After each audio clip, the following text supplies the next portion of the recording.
Hey folks, this is Jake Davis with my fourth volume of Bat by Bat.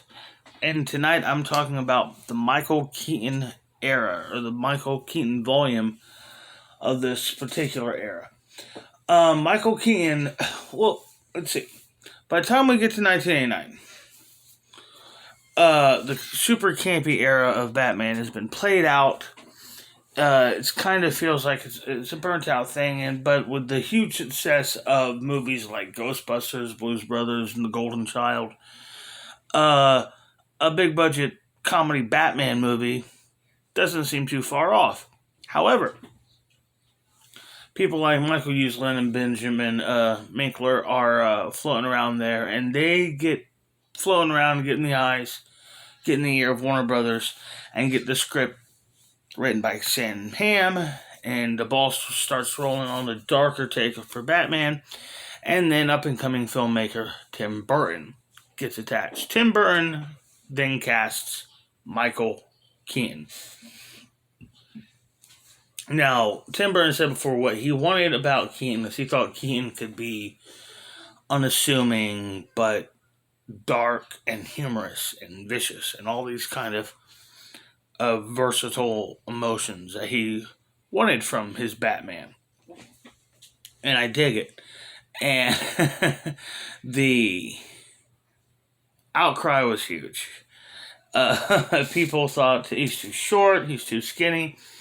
Warner Brothers rushed out a trailer reel for the movie that broke the internet. Like it wasn't even a phrase because the internet was like launched that year, but it was like did that.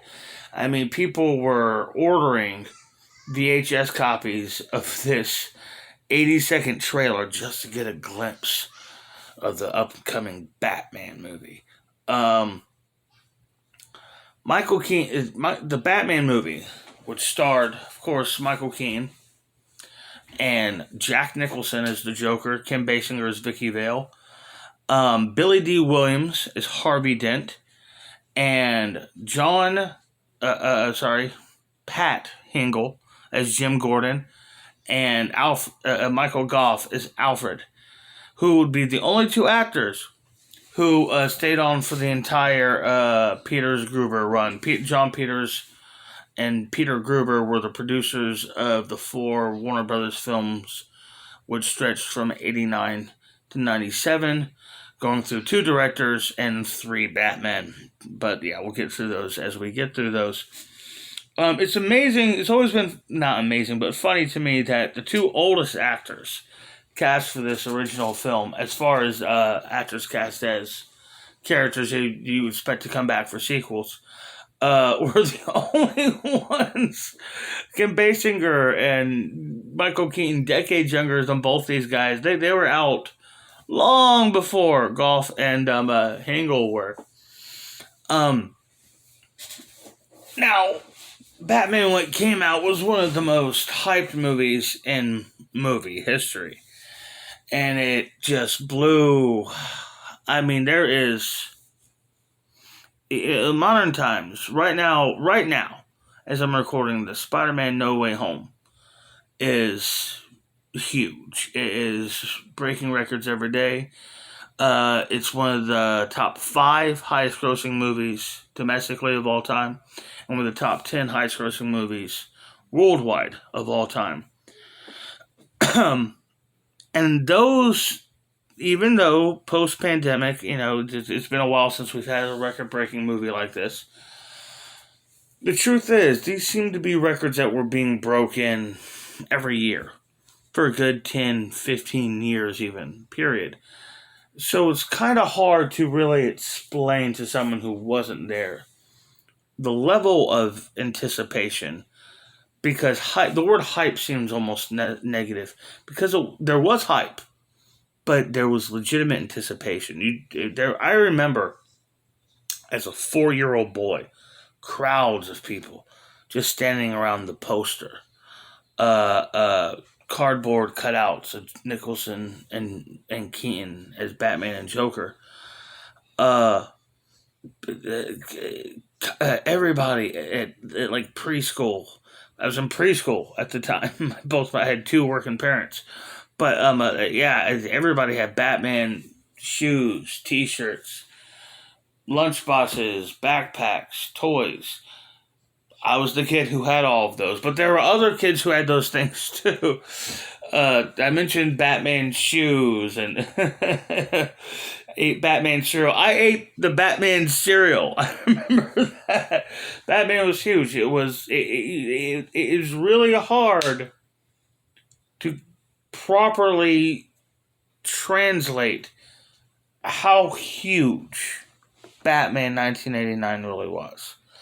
Um, it really is one of those situations to become a meme. You really did just have to be there.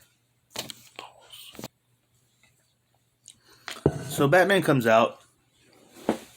It's huge hit. And this is no bullshit summer here. I mean, Batman was up against Indiana Jones, Ghostbusters, Lethal Weapon, Back to the Future, Honey, I Shrunk the Kids, The Little Mermaid, James Bond. It was a big year for movies, and Batman stood tall above all of them. Movie would go on to win an Academy Award for Best Art Direction. One of a few movies Tim Burton's directed to win that award. And it would do a lot of things, but just do great things for pretty much everyone involved's career. It was Nicholson be set for life. I talked about the standard set by Cesar Romero, but after this became a role that anytime they were casting the Joker since, actors were like crawling over themselves to play this. I mean, like guys like you think of the guys that were considered up for or asked about the Joker that Damon make into the conversation. Guys like Johnny Depp and Adrian Brody. These dudes could have played the Joker, but it's just like directors always had their mind set on specific actors, and it's usually always worked out for the best. Usually, and even not. I mean, Jared Leto's Joker may have been. Everybody hates it now, but Suicide Squad didn't flop. People always forget that. That movie was a hit. Anyhow. So Batman's huge, and while Nicholson's performance as the Joker gets lots and lots of talk, Keaton's performance as the Batman was absolutely phenomenal. His suit was great, and the Batmobile was amazing. It's my personal favorite Batmobile, and the scene where he puts the shields on the Batmobile, it's the first time I ever remember seeing CGI. Just like being like, what the hell? How'd they do that? Kind of thing in a movie. So by the time 3 years later we get around to Batman Returns, and literally from the day the day after Batman comes out, people are already talking about Danny DeVito's The Penguin. Even I, as like a little shit, remember that rumor already floating around. Probably because my parents were talking about it. Also, like, there's a lot of changes that goes on here too, because kind of threw people off.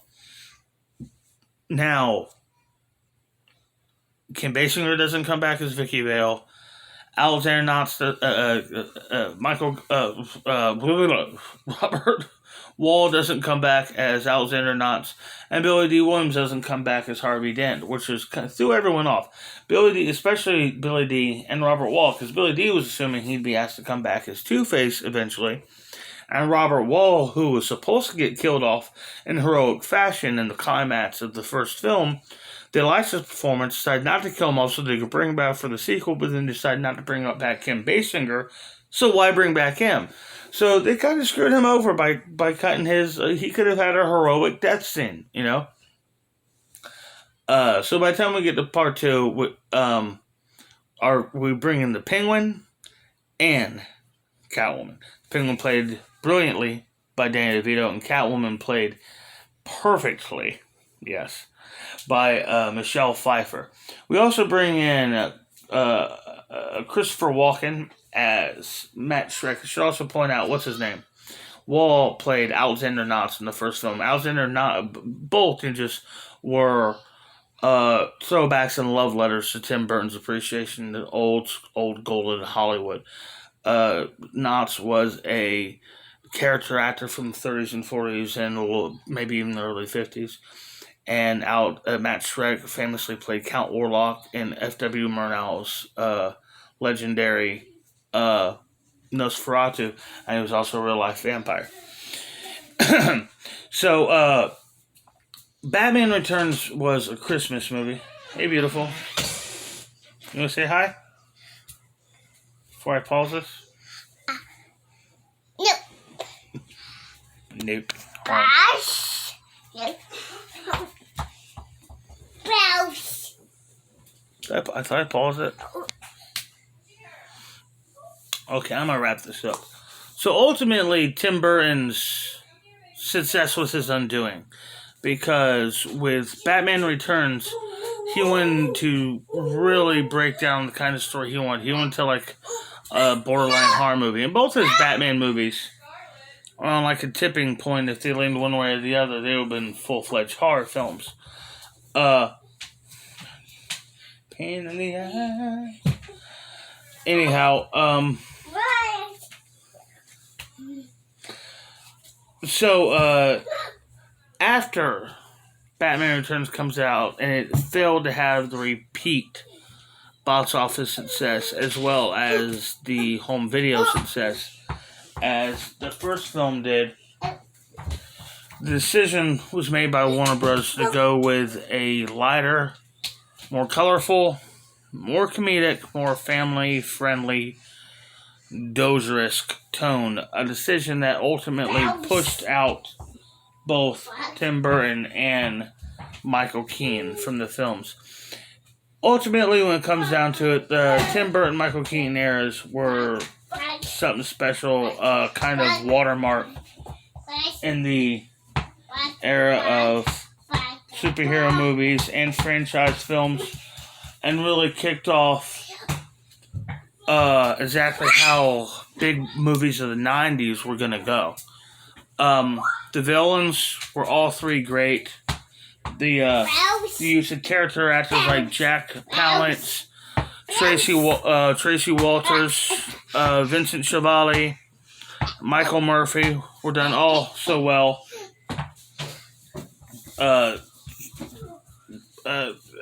Stan Winston's makeup effects of the Penguin were great. I've always praised the borderline black and white, gothic, silent movie look of the two films, especially Batman Returns. And, then there's all the great gadgets. Great and ridiculous gadgets. Batman's, we get the Batmobile, as I said, the Batwing. The Bat, whatever it is. What do you call that thing he's in the sewer with towards the third act of Batman Returns? When it comes down to it, it's something I just always look back on with a big smile. I said I wasn't going to pepper in a bunch of anecdotes, but we'll drop in one here. When I was a kid, again, 4 years old, at daycare, they're making us take a nap. And I'd already seen Batman at the theaters. And my dad was coming to pick me up in the afternoon to take me to see the film again. And I didn't want to take a nap, man, because I guess I was afraid I was going to sleep past my dad getting there. And I don't know what was going to. I was 4. So I'm sitting there pouting, giving them a hard time. And I just remember specifically, I'm sitting there going, when my dad gets here, he's going to take me to go see Batman. And then I hear my dad from like the corner going, well, let's go. Like he just got there. And we went to see Batman. It was great. It's, Batman's, I've said many times, my favorite movie I've seen many times. Inspired this whole thing here. And yeah. Then we get to the Schumacher era. The next two videos aren't going to be so fun. Anyhow, I hope y'all enjoyed this video. I'm Jake Davis, and I'll catch you on the fly. You want to say it? Did you want to say it? No. You just want to be a man bear pig? She's just a goddamn beast. Anyhow. Wait! Yeah, catch on the fly.